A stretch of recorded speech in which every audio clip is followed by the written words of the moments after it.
가정교회 살아있는 교회라고 하는 주제로 함께 말씀을 나누고자 합니다. 왼편에 있는 시계가 제가 지금 차고 다니는 시계고요. 오른편에 있는 시계가 제가 예전에 찼었던 시계입니다. 그런데 왼편에 있는 이 시계는 제가 차고 다니니까 살아있는 시계겠죠. 그리고 오른편에 있는 이 시계는 이건 뭐 기계식 시계인데 안 차면 죽고요. 차고 다니면 다시 살아납니다. 근데 이제 살 때는 시간을 다시 맞춰야 되겠죠. 근데 여러분, 제가 처음에 이 시계를 샀을 때 그냥 이뻐서 샀거든요. 그러다가 이제 스마트워치가 좀 필요하겠다 싶어서 이제 뭐 이 시계를 사서 지금은 차고 다니고 있습니다. 시계의 목적을 여러분들 한번 생각해 보세요. 시계의 목적은 이쁜 건가요? 아니면 시간이 잘 맞는 건가요? 여러분들은 어떤 걸 기준으로 시계를 사시겠어요? 시계를 산다는 건 당연히 디자인도 중요하겠지만 그보다 더 우선하는 것은 시간이 잘 맞아야 되겠죠. 우리가 병원을 선택하는 것도 그럴 거예요. 사소한 질병, 뭐 피부에 뾰루지가 났다 혹은 감기에 걸렸다 그러면 그러니까 명의가 있는데 여기는 불친절하고 여기는 명의는 아니나 그냥 서비스가 너무 좋은 분위기가 너무 좋은 그런 병원이라고 한다면 사소한 질병이라면 여러분들은 어디로 가시겠습니까? 그냥 뭐 감기 정도면 그냥 일반적으로 다 처방하는 대로 웬만하면 되지 않을까 싶은 생각에 그냥 서비스 좋고 아주 분위기 좋고 깔끔한 그런 병원으로 갈 수도 있겠죠. 하지만 내 안에 심각한 질병이 생겼다라고 한다면 서비스가 좋은 병원 아니면 분위기가 좋은 병원으로 가시겠습니까? 아니면 명의가 있는 병원으로 가시겠습니까? 당연히 명의가 있는 병원으로 가겠죠. 이거 병의 어떤 경중에 따라서 우리의 선택의 기준은 조금 달라질 수도 있는 부분입니다. 시계를 선택할 때도 어떤 기준이 있겠지만 시계의 선택 기준은 그 무엇보다도 시간이 맞아야 되겠죠. 무슨 말씀을 드리려고 하느냐? 시계에는 시계의 목적이 있고요. 병원에는 병원의 목적이 있고요. 교회에는 교회의 어떤 목적이 있을 겁니다. 하나님께서 교회를 세우신 목적이 있고 그 목적에 따라서 하나님의 사람들이 혹은 교회의 성도들이 바르게 가고 있는가 아니면 엉뚱한 곳에 신경 쓰고 있는가 라고 하는 것도 우리가 좀 한번 생각을 해보려고 해요. 오늘 우리가 읽은 이 본문의 말씀은 사대교회와 빌라델비아 교회인데 우리의 신앙생활에 대입해서 한번 비교를 해보려고 합니다. 첫 번째 이제 사대교회를 좀 보는데요.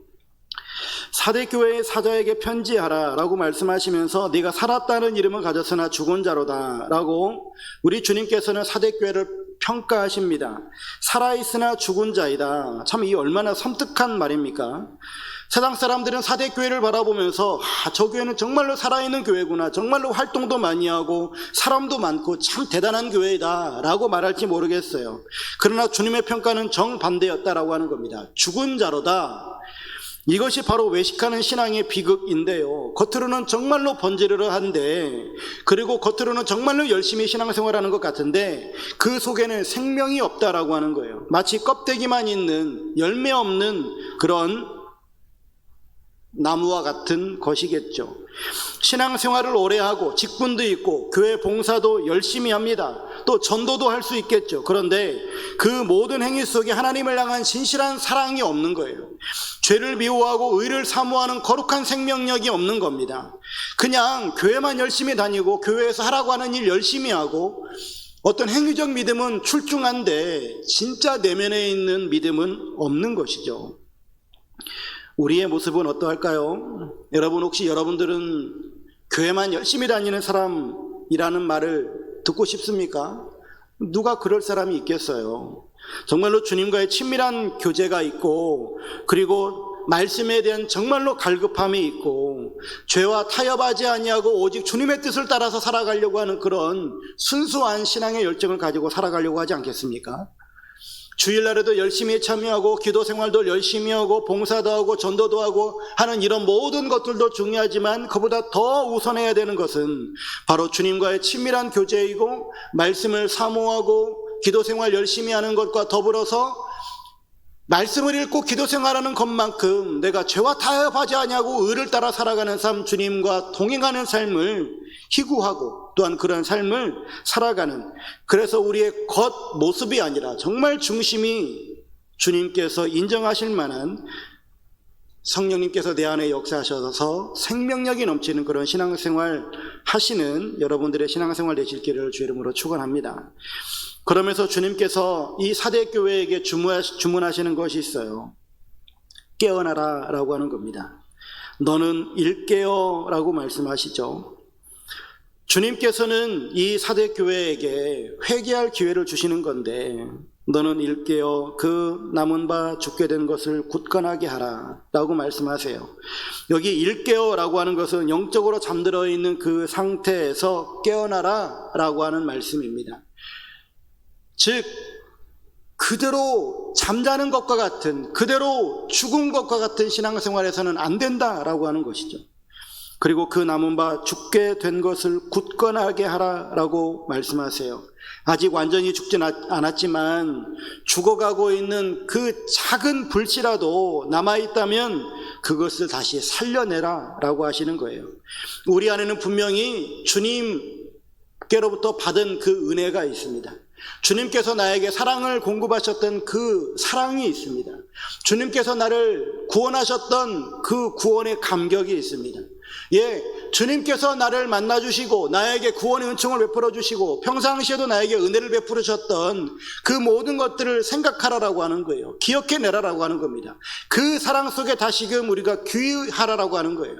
다시 돌아가야 된다라고 하는 것이죠. 그래서 우리 안에 있는 이 희미하게 남아있는 그러한 것들을 다시금 살려내야 된다라고 하는 것이죠. 어떻게 굳건하게 할 수 있는가?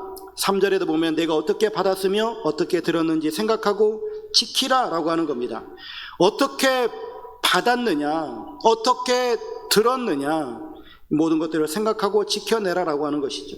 주님께로부터 받은 은혜, 주님의 말씀을 들었던 것, 이 모든 것들을 붙들어야 된다, 순종으로 이어져야 된다 라고 하는 것입니다. 그러면서 회개하라 라고 말씀하고 계세요. 회개는 단순히 뉘우치는 것을 말하는 것이 아닙니다. 죄에서 완전히 돌이키는 것이고요, 하나님께로 우리의 삶을 완전히 돌이키는 것, 이것을 말합니다. 죽어가는 신앙의 가장 큰 원인은 타협하는 거거든요. 죄와 타협하고 세상에 동화하고 또 우리의 마음이 거기에 빼앗기는 거잖아요. 이 모든 것들에서 돌이켜야 된다라고 하는 겁니다. 정말로 우리가 살아나기를 원한다면 나를 죽게 만들었고 나를 잠들게 했었던 그런 죄악된 습관, 태도에서 돌아서야 된다라고 하는 겁니다. 만약에 주님께서 이러한 일들이 발생하지 않을 때 어떻게 하시겠는가? 만일 일깨지 아니하면 내가 도둑같이 이르리니 어느 때 내게 이르는지 내가 알지 못하리라 라고 말씀하십니다. 주님께서 도둑같이 오신다라고 하는 것은 심판의 때를 말하는 거잖아요. 재림의 때를 말하는 겁니다. 이 심판이 예고 없이 우리들에게 찾아올 것이라고 주님께서 지금 말씀해 주고 있는 겁니다. 이 영적인 긴박함을 우리가 깨닫고 우리가 돌이키는 이러한 신앙생활을 해나갈 때에 우리는 죽은 교회가 아니라 살아있는 교회로 우리의 교회가 바뀌게 되어지고 우리의 신앙생활이 달라질 줄로 믿습니다. 또한 세 번째로 보게 되어지면 옷을 더럽히지 않는 자들이 그 안에 있었다라고 하는 겁니다. 사대교회 안에도 소망은 있었다라고 하는 것이죠. 자신을 더럽히지 않고 순결을 지킨 남은 자들이 있었다라고 하는 겁니다. 세상의 더러움에 물들지 아니하고 순수한 신앙을 지켜갔었던 사람들이 있었다라고 하는 것이죠. 그들에게 주님께서 약속해 주고 계십니다. 이기는 자는 이와 같이 흰옷을 입을 것이다. 흰옷을 입는다라고 하는 것은 의로움, 순결, 승리를 상징합니다. 우리의 죄를 다 씻어주시고 우리 주님께서 우리를 정결하게 해주시고 주님이 입으신 그 옷으로 우리를 입히시겠다라고 하는 것이죠. 또 그 이름을 생명책에서 결코 지우지 아니하겠다라고 말씀하십니다. 구원받은 자의 이름을 갖게 하시겠다라고 하는 것이죠. 우리는 구원에서 탈락하는 자가 아니라 구원받는 자가 되게 하시겠다라고 하는 겁니다. 그리고 그 이름을 내 아버지 앞과 그의 천사들 앞에서 시인하리라. 우리 주님께서 우리의 이름을 자랑스럽게 여기시겠다라고 말씀해 주고 계십니다. 사랑하는 성도 여러분, 우리 모두는 이기는 자가 되어야 될 줄로 믿습니다. 세상의 유혹과 핍박 혹은 죄악들, 그 모든 것들에 대하여서 우리가 게을러지고 나태해지는 것이 아니라 늘 주님의 말씀에 순종하고 성령의 능력으로 살아감으로 말미암아 이기는 자가 되시는 여러분들의 신앙생활 되시기를 주의 이름으로 축원합니다. 두 번째로는 빌라델비아 교회를 보여주고 있습니다. 사대 교회와는 아주 극명하게 대조되는 교회인데, 주님은 자신을 7절에 거룩하고 진실하사 다윗의 열쇠를 가지신 이라고 소개하고 있습니다. 예수님께서는 다윗의 열쇠를 가지신 분이시다. 즉 메시아적 권세를 가지신 분, 천국 열쇠를 가지시고 열면 닫을 사람이 없고 닫으면 열 사람이 없는 그러한 아주 능력 있으시고 권세 있으신 분이시다 라고 하는 것을 소개해주고 있습니다. 그러면서 빌라델비아 교회에게 약속하시는 바가 무엇이냐면, 내가 내 앞에 열린 문을 두었으되 라고 말씀해주고 있어요. 이 열린 문이 복음 전도의 열린 문인지 은혜와 축복의 문인지는 알 수 없습니다. 그러나 우리가 그렇게 주님께서 우리들에게 열린 문을 두셨다라고 하는 것이죠. 우리들을 그렇게 축복의 통로로 쓰시겠다라고 하는 것이고, 우리들을 복의 통로로 쓰시고, 우리에게 또한 복음 전도의 문을 열어놓으시고, 주님께서 우리들에게 그 열린 문들을 통해서 은혜를 베풀어 주시고 축복해 주시겠다라고 하는 약속 아니겠습니까?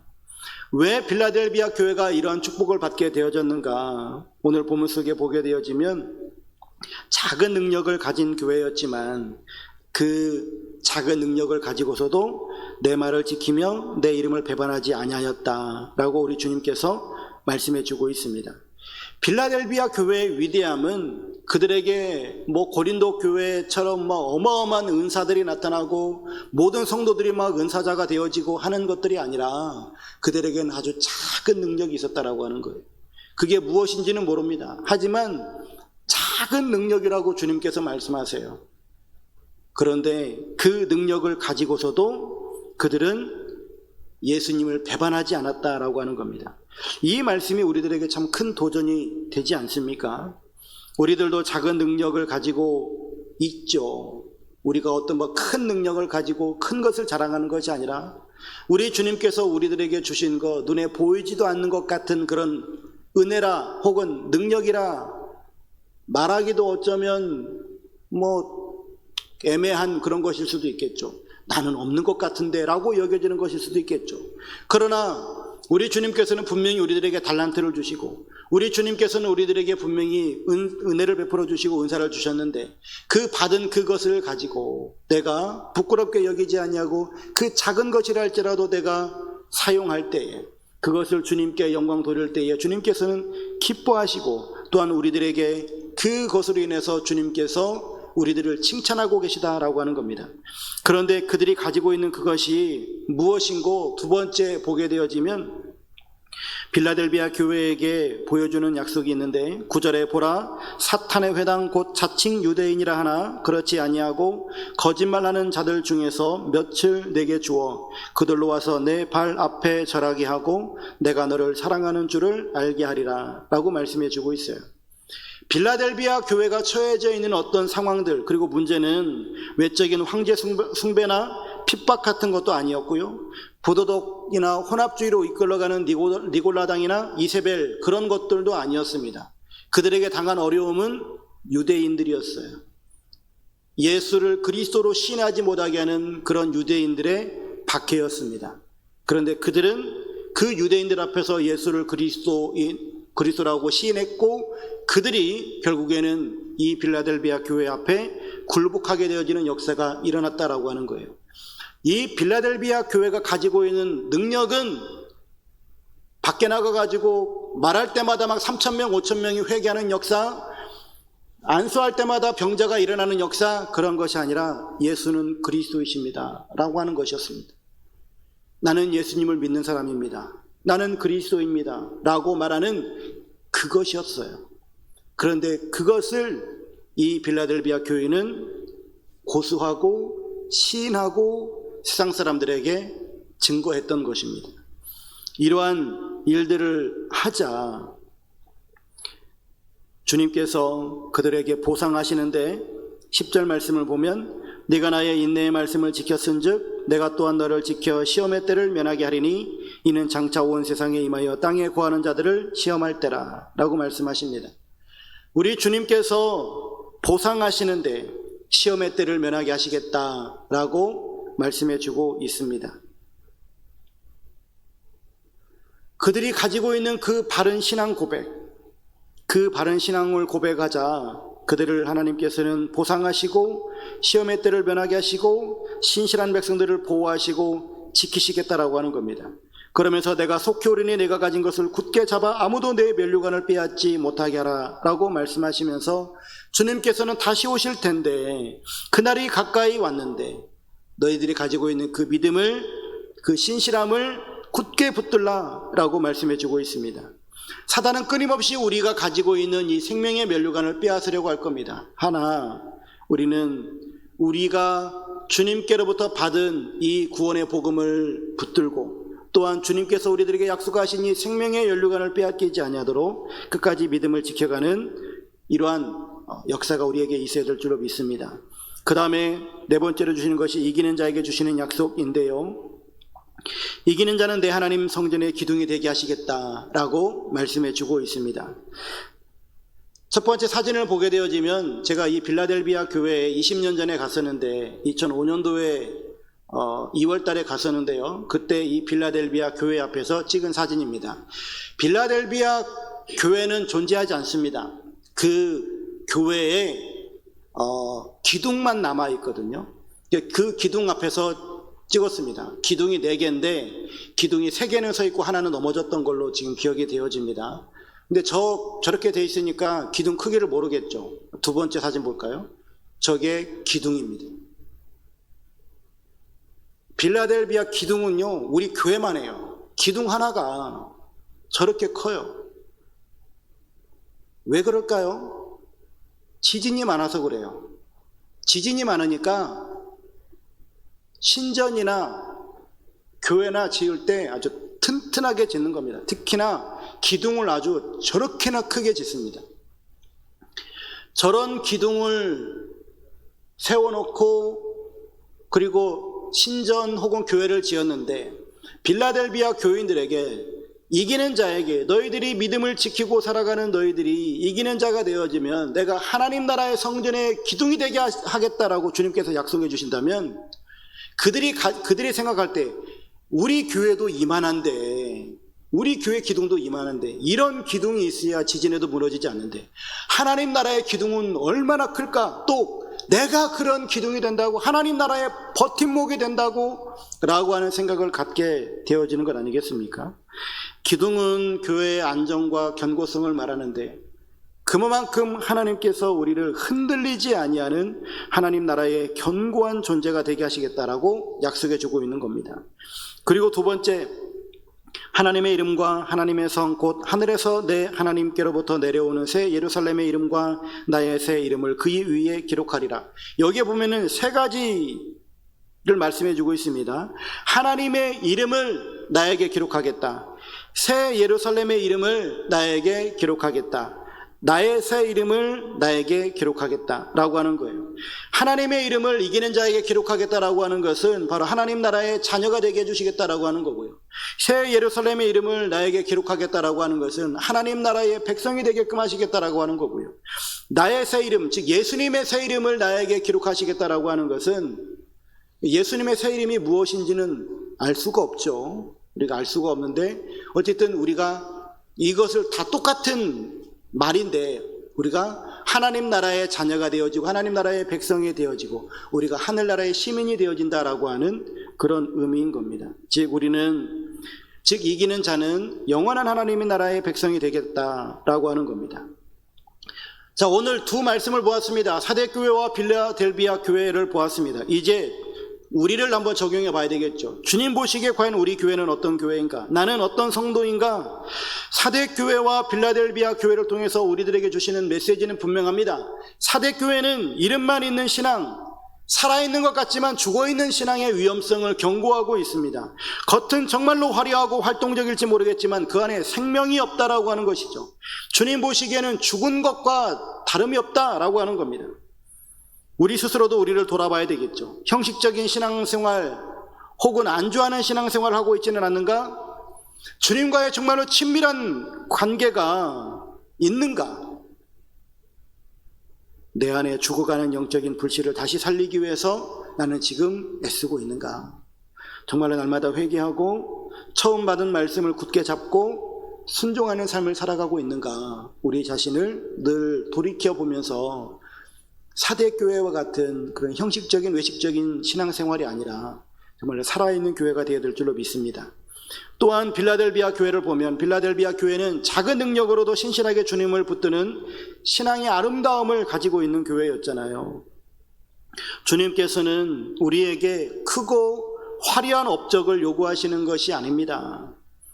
우리가 비록 연약하고 우리가 비록 부족할 수 있습니다. 하지만 그 안에서도 우리가 주님의 이름을 붙들고 주의 말씀을 굳게 지키려고 하는 삶을 살아가고 배반하지 아니하는 그런 신실함을 가지고 나아갈 때에 우리 주님께서는 우리들에게 영광으로 갚아주시겠다라고 하는 겁니다. 여러분, 우리는 어떤 교회일까요? 또 우리는 어떤 성도일까요? 사대교회처럼 이름만 있는 살아있는 것 같지만 죽은 교회, 혹은 빌라델비아 교회처럼 작은 능력으로도 주님을 기쁘시게 드리는 교회, 우리 교회는 또 여러분들은 어떤 교회이고 성도이십니까? 우리 주님께서는 마지막으로 말씀하십니다. 6절과 13절에 귀 있는 자는 성령이 교회들에게 하시는 말씀을 들을지어다. 이 음성을 듣고 우리의 신앙을 재정비하면서 정말 주님 보시기에 합당한 살아있는 교회, 살아있는 성도가 되시기를 주의 이름으로 축원합니다.